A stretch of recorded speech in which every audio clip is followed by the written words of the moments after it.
Hello बच्चों, welcome to the my YouTube channel study girl Shruti. स्वागत है आप सभी का मेरे इस नए वीडियो में। देखिए, मैं आज आप लोग को क्लास 10th जीव विज्ञान जैव प्रक्रम यानी चैप्टर 1 का पार्ट 9 बताने जा रही हूँ। पार्ट 8 पहले बता चुकी थी, जो कि इसमें हेडिंग आपको क्या था, मानव में पर मतलब कि जो भी आपको मानव के बारे में, मनुष्य के बारे में बताए थे। अब हम पार्ट 9 में आपको बताने जा रहे हैं पादपों में परिवहन, मतलब कि हम लोग अब पादप के बारे में पढ़ेंगे। तो चलिए देखते हैं पादप में परिवहन क्या है। देखिए, उच्च पादपों में जड़ों द्वारा ग्रहण किया गया जल तथा पत्तियों द्वारा प्रकाश संश्लेषण से उत्पन्न खाद्य पदार्थों पौधों के विशिष्ट ऊतक, मतलब बोल रहा है जो उच्च यानी कि जो सबसे बड़ा जो पादप होता है उसके द्वारा क्या होता है, जो जड़ क्या होते हैं ग्रहण करते हैं यानी जो उत्पन्न होते हैं, और जो पत्ती होती है जल और जो पत्ती प्रकाश जो संश्लेषण करती है उसी खाद्य पदार्थ से क्या होता है, जो पौधे होते हैं क्या होते हैं, विशिष्ट प्रकार के अंगों तक पहुंचते हैं।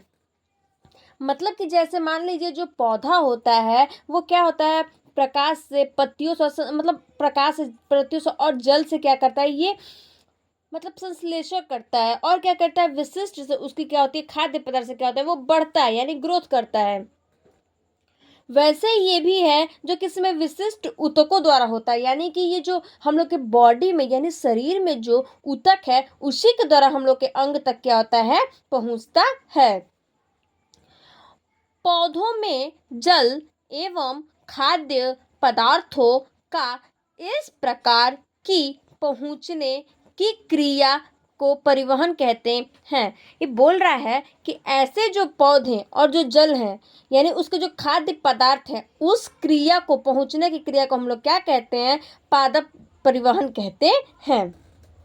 ठीक, तो अब देखिए हम लोग अब क्या इसका पढ़ेंगे, पादप जो परिवहन है उसका प्रकार क्या होता है, क्या उसका कार्य होता है। ठीक, तो नेक्स्ट आपका हेडिंग है पादपों में दो प्रकार से परिवहन होता है, यानी कि जो परिवहन तक कितने प्रकार से होता है, दो प्रकार से होता है। तो देखिए नेक्स्ट हेडिंग है आपका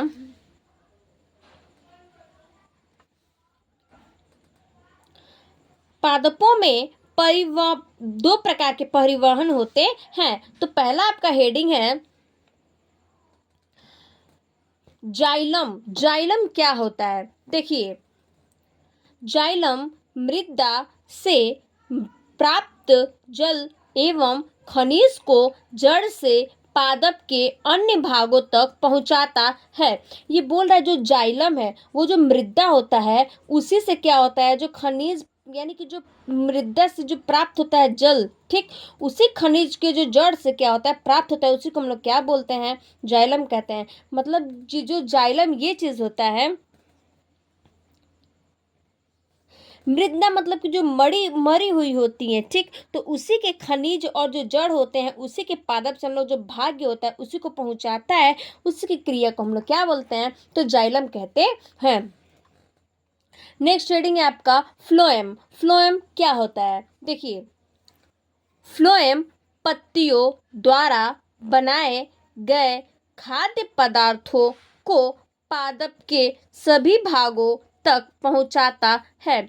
जो फ्लोएम होता है वो क्या होता है, जो पत्ती होती है उसी के द्वारा क्या होता है, इसमें खाद्य पदार्थ बनाया जाता है, और ये जो पादप है उसी के द्वारा ये क्या होता है, ये अपने जो भाग होते हैं यानी कि जो फ्लोएम का भाग है वहां तक क्या करता है, पहुंचाता है।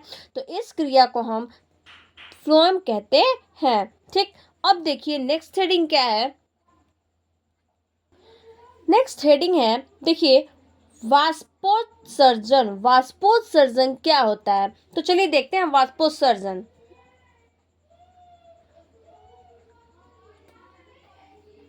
देखिए पादप द्वारा मृदा से अवशोषित जल का अधिकांश भाग पत्तियों तथा तनों द्वारा वाष्प के रूप में निकल जाता है। ये बोल रहा है जो वाष्पोत्सर्जन है वो क्या होता है। तो देखिए जो पादप है और जो मृदा से अवशोषित मतलब कि जो मरे हुए जो पादप है यानी जो मरी हुई पादप होती है उसी से अवशोषित होकर और जल से क्या होता है अधिकांश की जो पत्तियां होती हैं और जो तने होते हैं वो क्या करते हैं वाष्प के रूप में क्या करता है निकलता है। ठीक है, यानी कि बढ़ता है और क्या करता है निकल जाता है। तथा इस अवशोषित जल का मात्र 5% तथा इस अवशोषित जल भाग ही पादप द्वारा उनके विकास तथा उपापचय क्रियाओं में प्रयुक्त होता है। ये बोल रहा है कि जो ये अवशोषित करता है यानी जो जल है वो पानी जो है क्या करता है अवशोषित करता है। कितना प्रतिशत? 5% अवशोषित करता है। और फिर पादप के ही द्वारा ये जितने भी सारे विकास मतलब जितने सारे ये उपापचयी क्रियाएं हैं उसी के द्वारा क्या होता है प्रयुक्त होता है। मतलब क्या होता है बढ़ता है।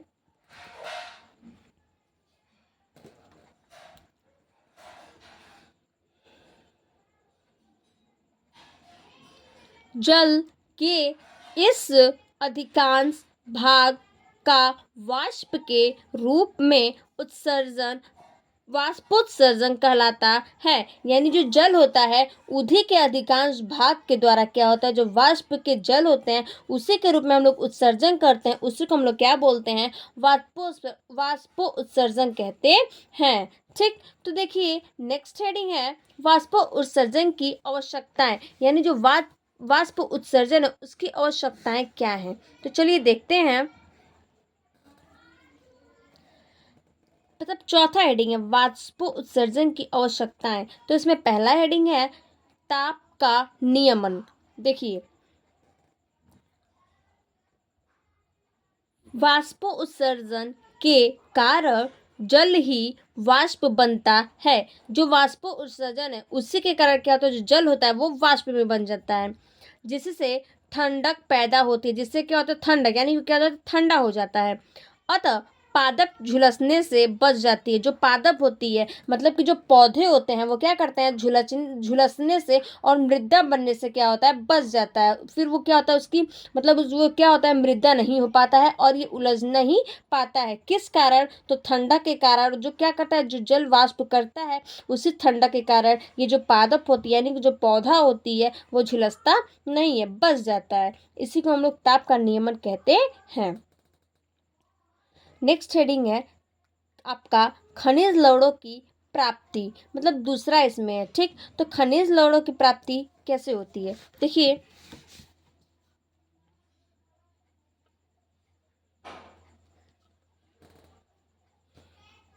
पादपों में जल अवशोषण के साथ ही खनिज लवणों का भी अवशोषण होता है।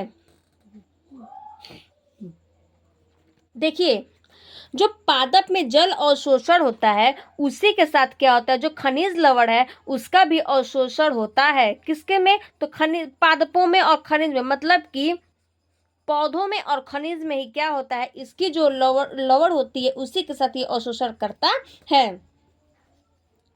अधिक वाष्पोत्सर्जन के कारण ही अधिक जल अवशोषित करता है। जो अधिक वाष्पोत्सर्जन होता है उसी के कारण जो जल होता है वो क्या करता है सबसे ज्यादा अवशोषित करता है जिसके साथ अधिक खनिज लवण की आवश्यकता की पूर्ति होती है। इसी के कारण जो ज़्यादा खनिज होता है यानी कि जो ज़्यादा सब क्या होते हैं लवण होते हैं और जो जो खा ज़्यादा मतलब जो ज़्यादा खनिज लवण होते हैं उसी के कारण से क्या होता है ये पूर्ति होता है मतलब बढ़ता है। तो खनिज लवण की प्राप्ति होती कैसी है? तो ये बोल रहा है कि जो जल है और जो पौधा है वो क्या करता है अवशोषित कर लेता है और उसी खनिज को लवण को क्या करता है अवशोषण करके और वो वाष्पोत्सर्जन के कारण क्या होता है अधिक अवशोषित हो जाता है यानी कि बहुत ज़्यादा क्या होता है बढ़ जाता है जिसके साथ अधिक खनिज लवण क्या होता है आवश्यकता की पूर्ति करता है। ठीक, अब देखिए इसमें नेक्स्ट है तीसरा हेडिंग रसारोहण। रसारोहण क्या होता है? देखिए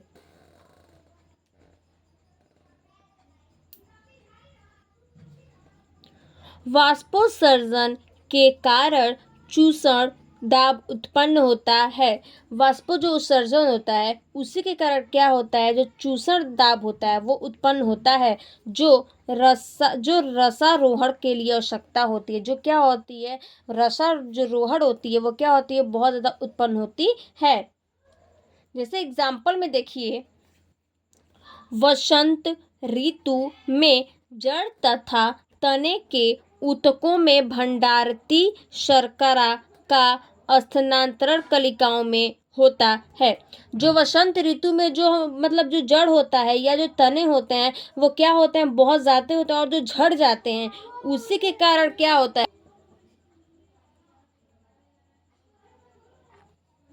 तो जो ऊतकों में भंडारिता होती है उसी की शर्करा से जो कलिकाएं होती है क्या होती है, स्थानांतर होती हैं। जहाँ वृद्धि के लिए अधिक ऊर्जा की आवश्यकता होती है। जो जहाँ क्या होता है, सबसे ज़्यादा जो ऊर्जा होता है सबसे ज़्यादा उसमें यहाँ क्या होता है, आवश्यकता की ज़रूरत होती है। जैसे कि मान लो जब वसंत ऋतु आती है तो पूरा जो है पत्ती है, जितना भी सब फूल क्या होता है सब झड़ जाता है। तो उसी की जो कलिकाएं होती है उससे के कारण क्या होता है, सबसे ज़्यादा जो अधिक ऊर्जा उसमें क्या होता है, वृद्धि होता है, मतलब कि उत्पन्न होता है, सबसे ज़्यादा आवश्यकता होता है। इसी को हम लोग रसारोहण कहते हैं। तो देखिए नेक्स्ट हम लोग अब पढ़ने जाएंगे, क्या आपका टॉपिक है उत्सर्जन के बारे में पढ़ेंगे। ठीक है, तो देखिए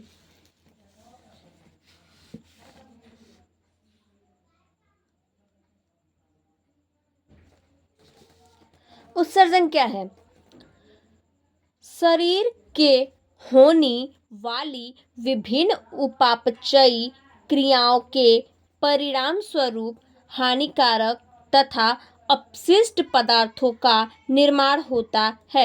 यानी जो उत्सर्जन होता है वो जो भी शरीर के हम लोग होने वाली जो भी विभिन्न उपचाएं यानी कि जो भी हम लोग के शरीर में होती हैं, ठीक उसी परिणाम स्वरूप क्या होता है, जो हम लोग का हानिकारक अपशिष्ट पदार्थ होता है क्या होता है, सबसे निर्माण होता है। इन पदार्थों को शरीर से बाहर निकालने की क्रिया को उत्सर्जन कहते हैं। इसी शरीर जो पदार्थ होता है, हम लोग के जो शरीर में जो पदार्थ होता है उसी को बाहर निकालने की क्रिया को हम लोग क्या कहते हैं, उत्सर्जन कहते हैं।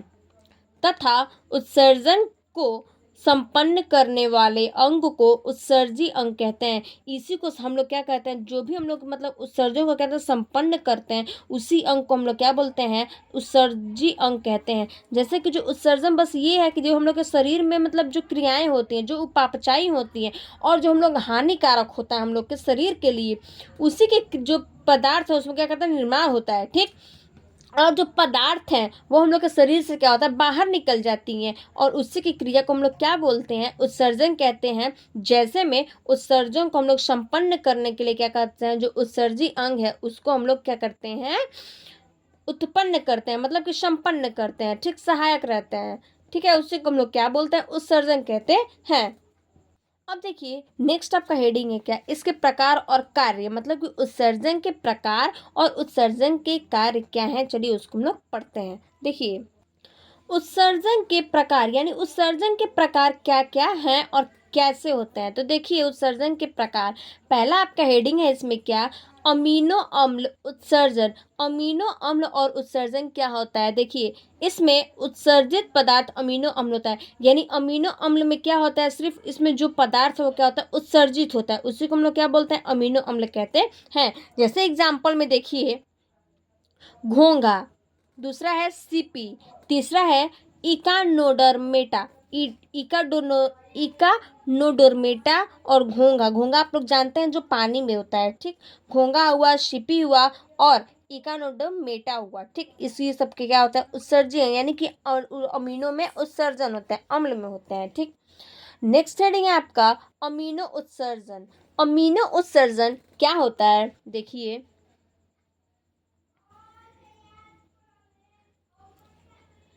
इसमें नाइट्रोजन का उत्सर्जन मुख्यतः अमीनो के रूप में होता है। अमीनो जो उत्सर्जन होता है वो कैसे होता है, मतलब जो अमीनो उत्सर्जन है, ठीक वो कैसे होता है और कैसे, तो देखिए जो अमीनो उत्सर्जन है वो नाइट्रोजन का क्या है, मुख्य उत्सर्जन अंग है, ठीक, जिसको हम अमीनो के रूप में होता है, यानी कि जो अमीनो के रूप में होता है कौन सा, तो नाइट्रोजन क्या करता है, उत्सर्जन करता है। ऐसे जंतु जो अमोनिया उत्सर्जित करते हैं, ऐसा ये अमोनिया है जो क्या करता है, अमोनिया जंतुओं को क्या करता है, उत्सर्जित करता है। उन्हें अमीनोटेलिक कहते हैं, उसे हम लोग क्या कहते हैं, अमीनोटेलिक कहते हैं। मतलब कि जैसे जो ये अमीनो उत्सर्जन है, इसमें नाइट्रोजन का क्या था, उत्सर्जन ज़्यादा होता है और जो अमीनो के रूप में होता है, ठीक है। और इसमें जो जंतु होते हैं वो क्या करता है, अमीनो को उत्सर्जित, यानी कि अमीनो को उत्सर्जित कौन करता है, तो जंतु करते हैं।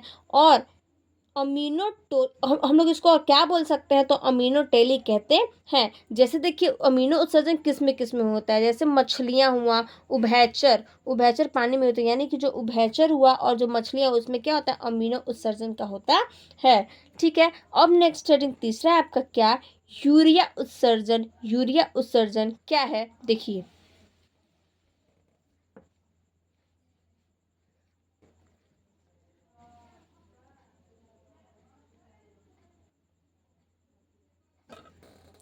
देखिए इसमें नाइट्रोजन का उत्सर्जन मुख्यतः यूरिया के रूप में होता है, यानी बोल रहा है जो इसमें नाइट्रोजन का क्या होता है, यूरिया उत्सर्जन में नाइट्रोजन का क्या होता है, इसमें क्या होता है, नाइट्रोजन का उत्सर्जन होता है और ये यूरिया के रूप में होता है, जो कि इसे उत्सर्जित करने वाले जंतुओं के लीवर में अमोनिया और कार्बन डाइऑक्साइड की अभिक्रिया के फलस्वरूप बनता है। यानी इसमें क्या होता है, जो जंतु के जो लीवर होते हैं, ठीक, जो जंतुओं के यानी कि जो जानवर के लीवर होते हैं, उसमें अमोनिया और जो कार्बन डाइऑक्साइड होता है उसकी क्या होता है, अभिक्रिया होती है। मतलब उसमें क्या होता है, अभिक्रिया मतलब जैसे कि यूरिया उत्सर्जन ये है, उसमें क्या होता है, नाइट्रोजन का उत्सर्जन होता है और यूरिया के रूप में होता है, ठीक। जो ये जंतुओं में अमोनिया और जो कार्बन डाइऑक्साइड है, इसकी अभिक्रिया को क्या होता है, फलस्वरूप इसमें क्या होता है, बनता है, किसमें, जंतु में। जैसे एग्जाम्पल में स्तनधारी, मनुष्य, मेढक, यानी मनुष्य में भी होता है, मेढक में होता है और किस में होता है, स्तनधारी में होता है। कौन क्या चीज़ होता है, तो यूरिया उत्सर्जन, ठीक है। अब देखिए नेक्स्ट हेडिंग है, तो देखिए नेक्स्ट हेडिंग है आपका यूरिक अम्ल उत्सर्जन। अम्ल उत्सर्जन क्या होता है, देखिए इसमें नाइट्रोजन का उत्सर्जन यूरिक अम्ल के रूप में होता है। यानी जो बोल रहा है, जो यूरिक अम्ल होता है वो जो उसकी नाइट्रोजन होता है वो क्या होता है, उसका उत्सर्जन क्या होता है, किसमें, यूरिक अम्ल में होता है। यूरिक अम्ल लगभग ठोस अवस्था में उत्सर्जित किया जाता है। ये बोल रहा है जो यूरिक अम्ल होता है वो एक ठोस अवस्था में क्या होता है, उत्सर्जित करते हैं उसको। जो यूरिया अम्लों को उत्सर्जित करने वाले जंतुओं को यूरिक टेली कहते हैं। जो ये यूरिक अम्ल है इसको उत्सर्जित करने में क्या होता है, जो जंतु होते हैं उसको हम लोग क्या बोलते हैं, यूरिक टेली कहते हैं। मतलब कि जो यूरिक अम्ल और जो उत्सर्जन है इसको, इसमें मतलब जो नाइट्रोजन है उसको क्या करता है, यूरिया के रूप में बद होता है और यूरिक के रूप में होता है और ये उत्सर्जन होता है नाइट्रोजन, ठीक। फिर जो इसकी अम्ल होती है वो क्या होती है, सबसे ज़्यादा ठोस अवस्था में होती है और उत्सर्जित करता है। यूरिया अम्लों को उत्सर्जित करने वाले जो जंतु हैं उसको हम लोग क्या बोलते हैं, यूरिक टेली कहते हैं। जैसे एग्जाम्पल में दिया यहाँ पे, पक्षी हुआ, सरीसृप, बहुत से कीट, मतलब बहुत ज़्यादा जितने भी सब कीट आते हैं वो हुए, और जो सरीसृप हुआ और पक्षी हुआ, ये सब में क्या होता है, यूरिक अम्ल उत्सर्जन होता है। अब है नेक्स्ट हेडिंग है आपका मानव उत्सर्जन तंत्र। यानी मानव उत्सर्जन तंत्र कैसे होता है, देखिए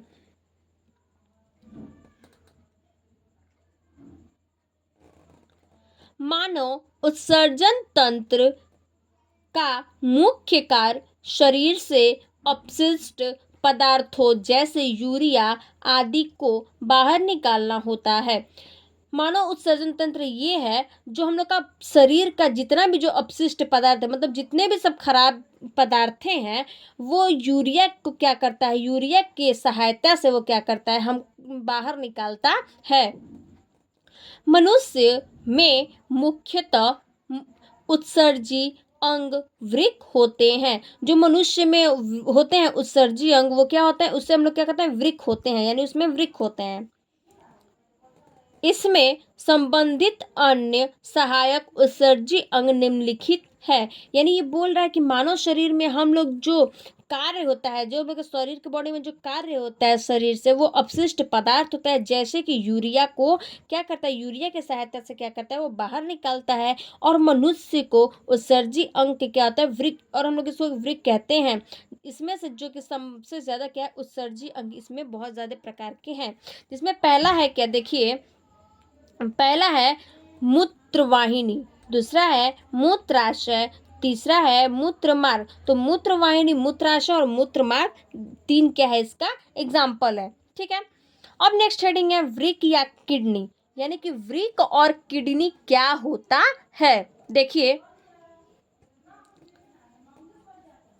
मनुष्य में एक जोड़ी वृक्क पाए जाते हैं। जो मनुष्य होते हैं, जो मानव होते हैं, उसमें सिर्फ एक जोड़ी ही क्या होता है, वृक्क पाया जाता है। वृक्क मतलब किडनी नहीं, सॉरी, वृक्क पाया जाता है, ठीक है, या किडनी, वही मतलब वृक्क को हम लोग क्या बोलते हैं, किडनी बोलते हैं। जो जो उदर गुहा में डायफ्राम के नीचे कशेरु दंड के दोनों ओर अधर तल पर पतली, मतलब जो उदर गुहा होता है उस वहां पे क्या होता है, एक डायफ्राम होता है, उसी के नीचे एक कशेरु दंड है। ठीक है। उसी दोनों के उदर तल पे क्या होता है, एक पतली पेरिटोनियम झिल्ली द्वारा लगे रहते हैं। यानी जो उदर गुहा है उसी डायफ्राम के नीचे एक पतली से क्या होता है, पेरिटोनियम जो झिल्ली होती है वहां पे क्या होता है, लगा रहता है। ठीक, इसी को हम लोग क्या बोलते हैं, वृक्क यानी किडनी बोलते हैं। अब आपका नेक्स्ट हेडिंग या लास्ट हेडिंग, वृक्क की बाह्य संरचना, यानी वृक्क की बाह्य संरचना क्या है और इसकी क्या क्या है। ठीक है। तो देखिए, इसका हेडिंग आपका है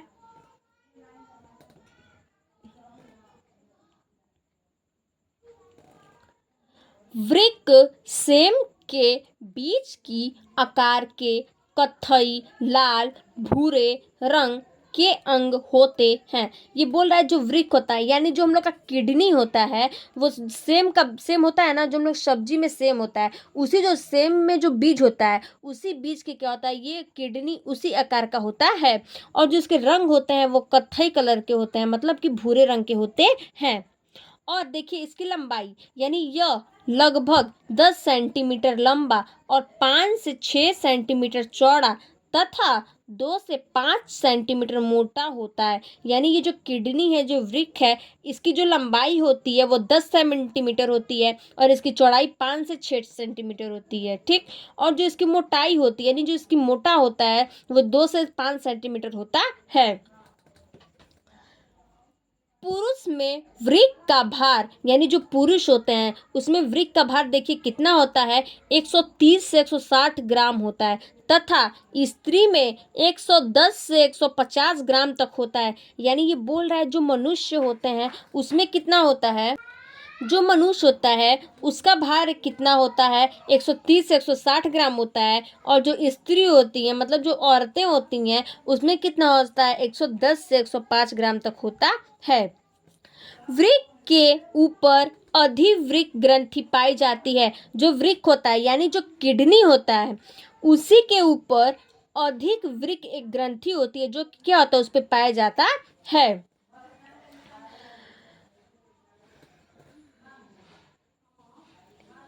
मनुष्य में दायां वृक्क बाएं वृक्क की अपेक्षा कुछ पीछे तथा नीचे की ओर स्थित होता है। जो मनुष्य होता है उसी के जो उसके दाएं वृक्क और जो बाएं वृक्क होती है, उसी की अपेक्षा क्या होती है, उसी के पीछे क्या होती है, एक नीचे की ओर क्या होता है, स्थित रहता है ये किडनी।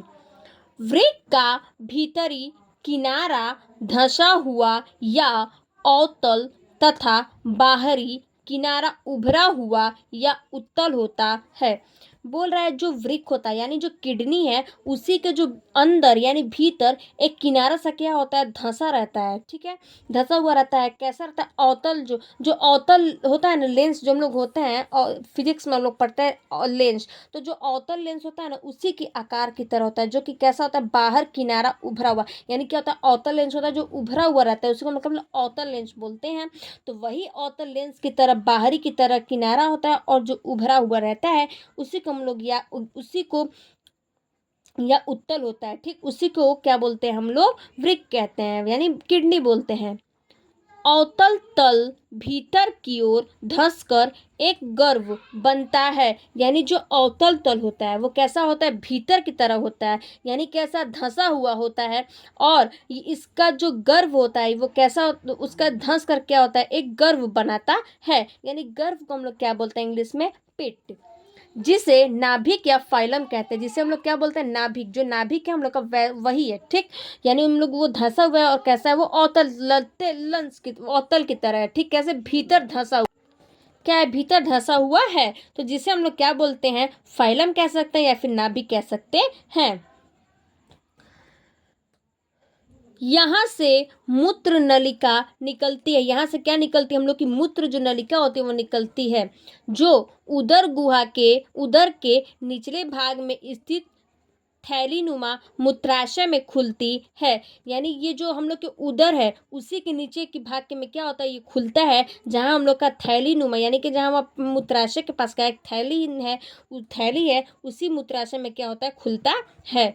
प्रत्येक वृक्क धमनी द्वारा रुधिर प्राप्त करता है, और वहां से क्या होता है, हम लोग का जो वृक्क होता है वो क्या करता है, रुधिर क्या करता है, प्राप्त करता है। बोल रहा है कि जो रुधिर होता है वो क्या करता है, मूत्राशय में तो खुलती है, फिर वहां से जो वृक्क की धमनी है वहीं से क्या होता है, रुधिर होता है, यानी कि जो ब्लड होता है हम लोग का क्या करता है, वहीं से प्राप्त करता है। और फिर वहां पे जो सीरा होता है, ठीक, उसी सीरा को जो होता है उसी के कारण जो शुद्धीकरण होता है, ठीक, शुद्धिकरण हो करके फिर उसके बाद रुधिर में एकत्रित होकर पश्च महाशिरा में पहुंचता है। यानी ये बोल रहा है जो वृक्क है, मान लीजिए कि मूत्राशय में खुलता है, फिर वहां धमनी से, वृक्क की जो धमनी होती है, जो किडनी की धमनी होती है, वहां से होकर फिर ये रुधिर क्या करता है, वहां से प्राप्त करता है। ठीक है, फिर उसके बाद ये जो शिरा होती है, जो वृक्क की शिरा होती है, ठीक है, उसी शिरे के कारण जो शुद्धिकरण हो करके फिर वो रुधिर में ही जाकर एकत्रित होता है, मतलब ब्लड में जाके क्या होता है, एकत्रित होता है, जो पश्च महाशिरा में क्या होता है, पहुंच जाता है, शुद्धिकरण हो करके फिर उसके बाद रुधिर के पास एकत्रित होता है, फिर वहां से